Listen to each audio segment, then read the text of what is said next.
नमस्कार, आप देख रहे हैं मेट्रो न्यूज। मैं हूं आपके साथ सरिता तिवारी। करते हैं खबरों की शुरुआत। गुरुग्राम में डीजल और पेट्रोल के बाद अब सब्जियां महंगी हुई हैं। ट्रांसपोर्टेशन बढ़ने के कारण सब्जियों के दाम भी बढ़ गए हैं। बढ़ती महंगाई के बीच लोगों की जेबों पर बड़ा असर पड़ा है। बढ़ते डीजल पेट्रोल के बाद अब सब्जियों के दामों में भी इजाफा हो गया और जो है दाम बढ़ा दिए गए हैं। इस समय हम सब्जी मंडी में, और जहां जिस तरीके से डीजल पेट्रोल के दाम बढ़े, जिसकी वजह से ट्रांसपोर्टेशन महंगा और सब्जी महंगी हो गई। और जिस तरीके से जो टमाटर पहले 25 से 30 रुपए किलो मिलते थे और प्याज 15 से 20 रुपए किलो मिलती थी, लेकिन अब टमाटर 80 रुपए किलो हो गए और जो प्याज है वो 60 रुपए किलो हो गई। तो ऐसे में कहीं ना कहीं जो एक जायका है उसके दाम बढ़ते जा रहे हैं। जो दुकानदार है, मैं उनसे जरूर बात करना चाहूंगा किस तरीके से जो महंगाई है किस तरीके से देखते हैं पहले के मुकाबले। देखो जी, पहले जो सब्जियां सस्ते में आती थी, ट्रांसपोर्टेशन अब उतना ही बढ़ गया है। पेट्रोल डीजल महंगा हो गया है। अब बारिश की वजह से भी आप देख रहे हैं कि कैसा माहौल चल रहा है। जो किसान है वो अपनी सब्जियां महंगे में बेच रहे हैं, तो इसलिए हमारी मजबूरी बन गई कि हम ग्राहकों को महंगी सब्जियां दे रहे हैं। अब इसमें हमारी तो कोई गलती नहीं है। जो सरकार के जो पेट्रोल डीजल के दाम है उसमें बढ़ोतरी के कारण हमारी सब्जियों के रेट बढ़े हैं। तो कहीं ना कहीं जो आपकी जो दुकान पे फर्क पड़ा है, जो जिस तरीके से पहले जो सेल में कहीं ना कहीं कोई कमी आई है। सेल में तो जी वही कमी आई है। पहले जो ग्राहक 1000-500 की सब्जियां ले जाते थे, अब वो 100-200 की पे आ गए हैं, क्योंकि इतना बजट नहीं है लोगों के पास भी कि वो डर के मारे भी वो खरीद नहीं रहे हैं सब्जियों को। तो इस वजह से तो कम हुआ ही है बिजनेस में जो भी है। तो कहीं ना कहीं जो दुकानदार है उनका भी यही कहना है कि जिस तरीके से डीजल और पेट्रोल के दाम बढ़े तो उसकी वजह से ट्रांसपोर्टेशन महंगा हुआ और जो सब्जियों के दाम है इस वजह से बढ़ रहे हैं। एक कस्टमर भी है, उनसे बात करूंगा। सबसे पहले किस तरीके से देखते हैं जो महंगाई बढ़ती जा रही है दिन प्रतिदिन। वैसे कुछ तो कोरोना की मार के बाद में सैलरी बेसिस कम है और पेट्रोल डीजल दिन प्रतिदिन बढ़ता जा रहा है और सब्जियों के रेट भी दिन प्रतिदिन बारिश के कारण या किसी भी कारण से बढ़ते ही जा रहे हैं, महंगे होते। जो टमाटर हम 30-40 रुपए में खरीद लेते थे वो आज 80 रुपये हो चुके हैं। तो वो कहीं ना कहीं हमें अपनी जेब से ही कटौती करके खरीदनी पड़ रही है। क्या करें, मजबूरी है लोगों की और इससे ज़्यादा तो क्या कर सकते हैं। अभी करना तो है ही जो भी कुछ है। कहीं ना कहीं जेब पे असर देखने को पड़। जेब पे तो असर सारा है ही। महंगाई, जब सैलरी वही 15,000 रुपये है, उसके बावजूद सब्जियां इतनी महंगी होगी, उसमें अफोर्ड कैसे कर सकते हैं। आप क्या कहना चाहेंगे, किस तरीके से देखते हैं।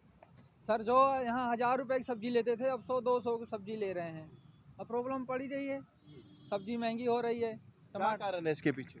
के पास ट्रांसपोर्ट से जो है दिक्कत हो रही है। पेट्रोल महंगे हो गए, डीजल महंगे हो गए, सब्जी भी आ रही है, बारिश से भी कमी हो रही है। इसीलिए 100-200 जो ग्राहक 1000-1200 के सामान लेते थे अब 200 को ले रहे हैं, 300 को ले तो रहे हैं। आपने देखा कि किस तरीके से जो दुकानदार है या फिर कस्टमर की मैं बात करूं, कहीं ना कहीं जो उनकी सेल में उसमें जरूर कमी देखी जा रही है। और कहीं ना कहीं जो कस्टमर है उनका साफ तौर पे यही कहना है कि जो सैलरी बेसिस है वो वही है, लेकिन दिन प्रतिदिन जिस तरीके से महंगाई बढ़ती जा रही है, मैं डीजल और पेट्रोल की बात करूं या फिर घरेलू गैस सिलेंडर की बात करूं या फिर सब्जियों की बात करूं, तो कहीं ना कहीं हर चीज में महंगाई बढ़ती जा रही है। अब देखना यह होगा कि सरकार इन सब चीजों पर कब तक अपना नजरिया है वो इख्तियार करती है। गुरुग्राम से Sanjay Rathore, India news.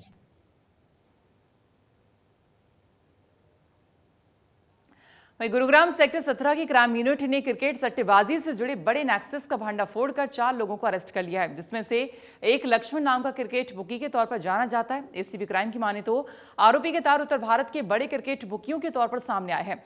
Police ने इनके कब्जे से 42 laptop, mobile phone, TV, briefcase है जिसमें कटिंग लाइन का पूरा नेटवर्क मौजूद था, इसको बरामद कर लिया, वारदात का खुलासा किया। डीएलएफ फेज 1 के एक फ्लैट में सूचना मिली थी क्राइम के इंचार्ज सेक्टर 17 के इंस्पेक्टर नरेंद्र चौहान को कि वहाँ पे क्रिकेट मैच पे सट्टा लगाया जा रहा है, जिसके संबंध में उन्होंने टीम तैयार करके वहाँ पे रेड करवाई और वहाँ पे एक लक्ष्मण और उसके 3 अन्य साथी वहाँ पे मौजूद मिले, जो बड़े हाई लेवल पे सट्टे का काम कर रहे थे, जिनसे 42 के करीब 40 मोबाइल फ़ोन और 2 टैबलेट और 5 लैपटॉप, 2 एलईडी टीवी, चार्जर इत्यादि हमने मौके से मिले और 2 सूटकेस भी वहाँ से मिले, जिन पे वो सट्टे का सारा कारोबार उनसे कनेक्ट करके किया जा रहा था, जिनमें सारा सिस्टम लगा हुआ होता है। तो हमने उस संबंध में केस रजिस्टर करके और उनके खिलाफ़ कार्रवाई की है। ये जो लक्ष्मण है ये बुलंदशहर का रहने वाला है और दिल्ली में रह रहा है और जो हमारे को जो सूचना मिली है उसके अनुसार उत्तर भारत का प्रमुख स्टोरियों में से एक है। हमने इस पे गुड़गांव पुलिस ने काफ़ी तत्परता से कार्रवाई करते हुए इसको काबू किया है, ताकि ये इस तरह के जो क्रिकेट मैच पे जो लोग सट्टा लगा रहे हैं। वहीं गुरुग्राम के गांव घामडोज में 5 वर्षीय बच्ची की दुष्कर्म के बाद हत्या का एक सनसनीखेज मामला आया सामने। पुलिस ने हत्या आरोपी को गिरफ्तार कर लिया है। पुलिस की माने तो गांव में मध्य प्रदेश का एक परिवार मजदूरी का काम करता है। इस परिवार के पड़ोस में राजा नाम का एक व्यक्ति रहता है। राजा इस परिवार की 5 वर्षीय बच्ची को टॉफी दिलवाने के लिए अपने साथ लेकर गया और रास्ते में सुनसान जगह देखकर राजा ने बच्ची के साथ दुष्कर्म किया। जब बच्ची चिल्लाने लगी तो राजा ने उसकी गला दबाकर हत्या कर दी। ये बोंडसी थाना क्षेत्र में गांव घामडोज है, वहाँ से सूचना मिली थी कि एक बच्ची के साथ किसी ने दुष्कर्म करने की कोशिश करने के बाद उसकी हत्या कर दी है, जिस पे हमने केस रजिस्टर करके रेलिवेंट सेक्शंस में और उसमें आगे की इन्वेस्टिगेशन करते हुए जो आरोपी था जिसका नाम राजा है, जो बिहार का रहने वाला था, उसको हमने गिरफ्तार कर लिया तुरंत कार्रवाई करते हुए और आज उसको हम कोर्ट में पेश कर रहे हैं। और उससे पूछताछ की गई तो उसने बताया कि वो शराब के नशे में था और वो बच्ची को उसकी मदर से टॉफ़ी दिलाने के लिए लेके गया इस बहाने से, और उसने दूर ले जाके उसके साथ दुष्कर्म करने का प्रयास किया लगातार। और वो जब बच्ची को पेन हुआ उसने शोर मचाना शुरू किया तो उसने गला दबा के और उसकी हत्या कर दी। इसके संबंध में जो भी बड़ा दुर्भाग्यपूर्ण ये मामला था और हमने तुरंत कार्रवाई करते हुए उसको गिरफ्तार कर लिया। दिल्ली जयपुर हाईवे से रामपुरा, सिकंदरपुर, बड़ा और हयातपुर गांव को जोड़ने वाली सड़क पर काफी गहरे गड्ढे बन चुके हैं। रामपुरा से हयातपुर की जाने वाली सड़क पर स्ट्रीट लाइटें नहीं जलती हैं, जिससे रोड पर अंधेरा छाया रहता है। इस सड़क पर गड्ढे और लाइट नहीं जलने के कारण काफी समस्या होती है। काफी बार दुपहिया वाहन चालक भी गिर जाते हैं और गाड़ियों को भी नुकसान हो जाता है।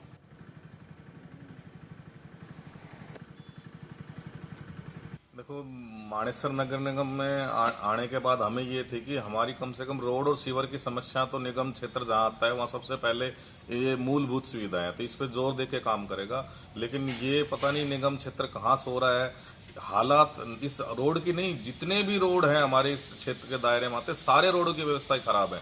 हमारे यहाँ मल्टीनेशनल स्टोरियां बनी, मल्टीनेशनल कंपनियों ने अपने यहाँ प्रोजेक्ट्स बना रखे हैं, उनके आगे भी यही हालत है। कई बार हम सोसाइटी में जाते हैं, जब सोसाइटी में भी यही कंप्लेंट आती है, कहीं स्ट्रीट लाइट नहीं है, कहीं रोड खराब है। चाहे आप इस रोड का रामपुरा से यादपुर रोड को देख लो, चाहे आप ढोरका वाले रोड को देख लो, हर जगह जितने भी कनेक्टिविटी रोड है और अंदर गाँव के रोड की हालत, आज आप कांकरोला भांगरोला वाले सेक्टर रोड को देखो, वो बिल्कुल खराब है। कांकरोला और भांगरोला गाँव में तो इतना ज्यादा पानी, इससे पंचायत में भी हाल नहीं था जो निगम में आज के दिन हाल है जी। रामपुरा पटौदी रोड है, फिर जो इस एरिया में मानेसर क्षेत्र में जो बाकी गांवों के इलाके हैं, जैसे ढोरका है, मेवका है, काकरोला है, भांगरोला है, वहाँ रोड की इतनी बुरी हालत है कि गाड़ियाँ जो हैं वो गड्ढों की वजह से कई बार तो छोटी गाड़ियाँ उल्टी हो जाती हैं और वो जेसीबी बुला के निकलवानी पड़ती हैं। धूल मिट्टी है और जो मतलब कि पानी की इतनी ज़्यादा रोडों पे समस्या है कि जो लोग हैं वो अगर पानी भर जाता है तो उसको आराम से क्रॉस नहीं कर पाते, बच्चे गिर जाते हैं पानी में। तो मैं सरकार से यही प्रार्थना करना चाहती हूँ कि जो निगम के कार्य हैं उनको मुस्तैदी से करवाया जाए, क्योंकि कोई कार्य नहीं हो पा रहा है। निगम का गठन हुए लगभग 1 साल होने वाला है। वहीं गुरुग्राम में एक मकान पर गोलियां बरसने के मामले में क्राइम यूनिट सेक्टर 31 ने 6 बदमाशों को गिरफ्तार कर लिया है। पुलिस की माने तो बीती 16 अक्टूबर को हेमंत कुमार ने थाना सेक्टर 5 में शिकायत दी थी, जिस पर मामला दर्ज कर पुलिस ने सीसीटीवी फुटेज से जांच शुरू की तो मालूम चला कि वारदात को विनीत एवं उसके साथियों ने पुरानी रंजिश के चलते अंजाम दिया है। पुलिस ने विनीत, कुलदीप, मंजीत, सागर, सचिन और मनीष को काबू कर लिया है। पुलिस ने आरोपियों की निशानदेही पर वारदात में इस्तेमाल की गई 2 बाइक, 1 स्कूटी, 2 पिस्टल, 2 जिंदा कारतूस और 1 खाली कारतूस बरामद कर लिया है।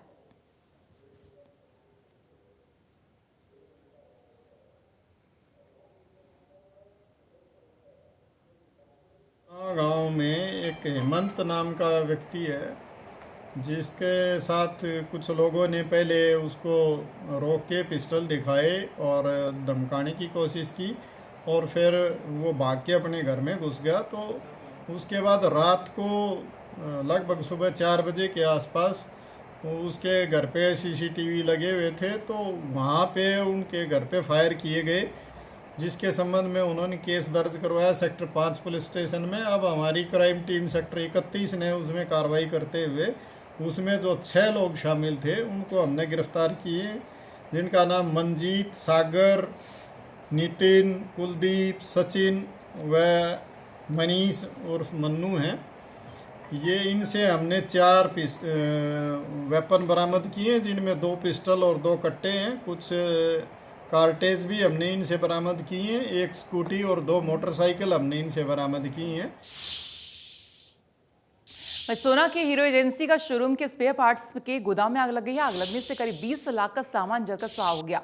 आग लगने की खबर मिलते ही फायर ब्रिगेड मौके पर पहुंची। करीब 1.5 घंटे के अंदर फायर ब्रिगेड कर्मचारियों ने आग पर काबू पाया। आग लगने का कारण शॉर्ट सर्किट बताया जा रहा है।